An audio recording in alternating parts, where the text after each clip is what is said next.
બજારની મોંઘીદાટ દુખાવાની દવાઓ ગળી ગળીને લીવર અને કિડની બગાડવા કરતાં આજે તમારો આ દેશી ભાઈ એક એવો ચમત્કારી ઘરગથ્થુ પાવડર પ્રીમિક્સ લઈને આવ્યો છે, જે રોજેરોજ તમારી રોટલીના લોટમાં ખાલી એક ચમચી ભળી જશે ને તો ઘૂંટણના દુખાવા ગાયબ થઈ જશે। ન કોઈ કેપ્સ્યુલ લેવાની, ન કોઈ કેલ્શિયમના સપ્લિમેન્ટ્સ ખાવાના। હાડકાં એટલા વજ્ર જેવા મજબૂત થઈ જશે કે તમે દોડતા થઈ જશો અને આખો દિવસ કામ કરશો તોય થાકનું નામ નહીં લાગે। ઉંમર વધે એટલે ઘરના વડીલો કે મોટી ઉંમરના લોકોમાં એક જ રોદણા સાંભળવા મળે, ઓહ બાપા, ઘૂંટણ દુખે છે, કમર પકડાઈ ગઈ છે, ચલાતું નથી। આજકાલ તો જુવાનિયાઓ પણ 30થી 35 વર્ષે ખાટલે પડવા માંડ્યા છે। જો તમારા ઘૂંટણમાં સતત કટક કટક અવાજ આવતો હોય, ઢાંકણીમાં દુખાવો રહેતો હોય, કમર પકડાઈ જતી હોય કે સવારે પથારીમાંથી ઊભા થવામાં તકલીફ પડતી હોય ને, તો આજનો આ વિડિયો તમારા માટે વરદાન સાબિત થવાનો છે।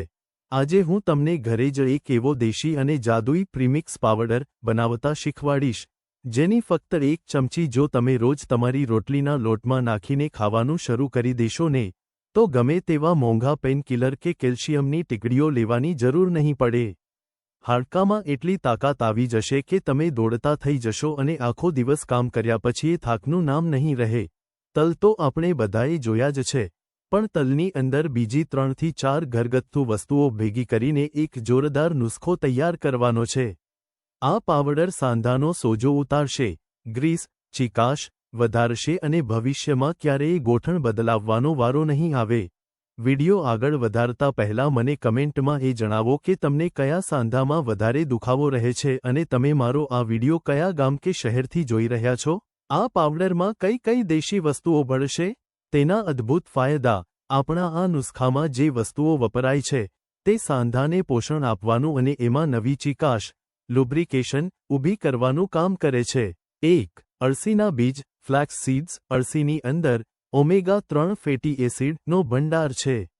એ સાંધાનો સોજો તો ઉતારે જ છે, પણ સાથે સાથે ગોઠણની સુકાઈ ગયેલી ચીકાશ, ગ્રીસ પાછી લાવવામાં સૌથી મોટો ભાગ ભજવે છે। 2. સફેદ તલ। આ તો કેલ્શિયમ અને મેગ્નેશિયમનો ગઢ છે। જો રોજ થોડાક સફેદ તલ પેટમાં જાય ને તો હાડકાં લોખંડ જેવા મજબૂત બને છે અને ક્યારેય કમરનો દુખાવો નથી થતો। 3. કલોંજી। કાળા જીરા જેવા બીજ। આની અંદર થાઇમોક્વિનોન નામનું તત્વ હોય છે, જે કુદરતી પેનકિલર છે। તે સાંધાના અંદરના સોજાને જડમૂળથી શાંત કરી દે છે। 4. મેથી દાણા। મેથી તો વાયુ, ના રોગોનો કાળ છે। શરીરમાં જ્યાં પણ બાઈ બગડવાના કારણે દુખાવા થતા હોય, તેને મેથી કંટ્રોલમાં કરે છે। તે આપણા સ્નાયુઓ અને લિગામેન્ટને મજબૂત બનાવે છે। 5. સૂંઠ પાવડર। સૂંઠ લોહીનું પરિભ્રમણ, બ્લડ સર્ક્યુલેશન વધારે છે। લોહી બરાબર ફરતું થશે તો જ આ બધી વસ્તુઓનું પોષણ સાંધા સુધી પહોંચશે। 6. અજમો। આ બધી વસ્તુઓની પ્રકૃતિ થોડી ગરમ હોય છે, એટલે પેટમાં ગેસ, આફરો કે એસિડિટી ન થાય અને આ બધું બરાબર પચી જાય, એના માટે અજમો રામબાણ કામ કરશે। પાવડર બનાવવાનું સાચું માપ, વજન ખાસ નોંધી લેજો। આ માપ એકદમ સાયન્ટિફિક રીતે નક્કી કરેલું છે, એટલે આમાં ફેરફાર ન કરવો।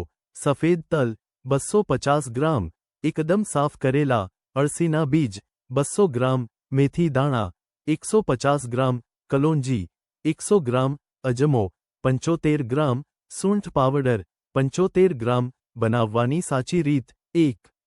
સૌ પ્રથમ તલ, અળસી, મેથી, કલોંજી અને અજમાને તવી પર ધીમા તાપે ફક્ત પહેલી 2 મિનિટ માટે સહેજ શેકી લેવાના છે। 2. ધ્યાન રાખજો, આને વધારે શેકીને બાળવાના નથી, નહીંતર એના ગુણધર્મો નાશ પામશે। બસ એનો ભેજ ઉડી જાય એટલું જ શેકવું। 3. આ બધી વસ્તુઓ ઠંડી થાય એટલે મિક્સરમાં એનો અધકચરો, દરદરો પાવડર બનાવી લો। એકદમ ઝીણો મેંદો નથી કરવાનો। 4. હવે આ પાવડરમાં છેલ્લે 75 ગ્રામ સૂંઠ પાવડર ઉમેરીને બરાબર મિક્સ કરી લો। સૂંઠને શેકવાની નથી। 5. આ તૈયાર થયેલા જાદુઈ પ્રીમિક્સને કાચની એરટાઇટ બરણીમાં ભરીને રાખી દો। કાચની બરણીમાં રાખવાથી આ પાવડર લાંબો સમય બગડતો નથી અને એના ગુણો જળવાઈ રહે છે। આ પાવડર લેવો કેવી રીતે? તમારે રોજ આખા દિવસમાં આ પાવડરની એક મોટી ચમચી પેટમાં પધરાવવાની છે। એના 2 રસ્તા છે। રોટલીની રીત સૌથી બેસ્ટ। ઘરમાં જ્યારે પણ રસોઈ બને ત્યારે લોટ બાંધતી વખતે તમારા હિસ્સાના લોટમાં આ પાવડરની 1 ચમચી નાખી દેવી અને પછી લોટ બાંધીને મસ્ત રોટલી બનાવી લેવી। એના પર ઘી લગાડીને આરામથી ખાઈ શકાય, ખબર પણ નહીં પડે અને દવા પેટમાં વહી જશે। બીજો રસ્તો, જો કોઈને ઘઉંની એલર્જી હોય કે રોટલી ન ખાતા હોય તો આ પાવડરને મોડી છાશમાં, દહીંમાં અથવા ઠંડી દાળમાં ઉપરથી નાખીને લઈ શકાય। જો પાણી સાથે લેવો હોય તો અડધી ચમચી પાવડર નવશેકા પાણી સાથે ફાંકી જવો। ખાસ વિનંતી, આ પ્રયોગ શરૂ કરો એટલે દિવસ દરમિયાન ઓછામાં ઓછું 3-4 લીટર પાણી અચૂક પીવું, જેથી શરીરમાં ગરમી ન થાય। આ પ્રયોગ સતત 6થી 8 અઠવાડિયા, 1.5-2 મહિના ચાલુ રાખવો। દુખાવામાં શું પરેજી રાખવી? ભાઈઓ બહેનો, ગમે એટલી દવા કરો પણ જો પરેજી ન રાખો તો બધું નકામું છે। દુખાવાના દર્દીઓએ આટલી વસ્તુઓનું ધ્યાન રાખવું। ઠંડી અને વાસી વસ્તુઓ, જેમ કે ફ્રીજનું ટાઢું પાણી, આઈસ્ક્રીમ અને વાસી ખોરાક બિલકુલ બંધ કરવા। ખાટા પદાર્થો, આથેલી વસ્તુઓ, વધુ પડતું લીંબુ, ખાટી છાશ ખાવાથી સાંધાનો દુખાવો વધે છે, માટે એનાથી દૂર રહેવું। હંમેશા બેસતી વખતે કમર ટટ્ટાર રાખવી અને નીચે બેસવા ઉઠવામાં બહુ આંચકો ન મારવો। કોણે સાવચેતી રાખવી? સગર્ભા બહેનો, પ્રેગ્નન્ટ લેડીઝ, ગર્ભવતી મહિલાઓએ કે જે બહેનો બાળકને દૂધ પીવડાવતી હોય તેમણે આ પાવડર ડોક્ટરની સલાહ વગર ન લેવો, કારણ કે આની તાસીર ગરમ હોય છે। બીમારીવાળા લોકો, જો તમને ડાયાબિટીસ, બીપી કે લોહી પાતળું કરવાની દવાઓ ચાલતી હોય તો આ પાવડર બહુ મોટી માત્રામાં ન લેવો, કારણ કે મેથી સુગર ડાઉન કરે છે અને સૂંઠ લોહી પાતળું કરે છે। ડોક્ટરને પૂછીને થોડી માત્રાથી શરૂઆત કરવી।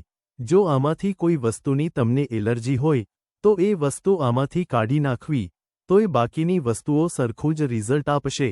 તો આ કોઈ સાદો નુસ્ખો નથી, પણ તમારા ઘૂંટણને ઓપરેશનથી બચાવવાની દેશી જડીબુટ્ટી છે।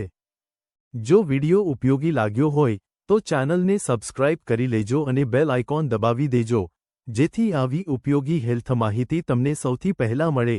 તમારો કોઈ સવાલ હોય તો કોમેન્ટમાં જરૂર લખજો, હું જવાબ આપવાનો પ્રયત્ન કરીશ। વિડિયો સારો અને કામનો લાગ્યો હોય તો એકલા જ્ઞાન ન રખાય। વિડિયોને લાઇક કરો અને તમારા વોટ્સએપ ગ્રુપમાં મિત્રો અને પરિવાર સાથે ધડાધડ શેર કરી દો। મળીશું પછીના વિડિયોમાં, ત્યાં સુધી તમારી તબિયતનું ધ્યાન રાખજો। નમસ્તે।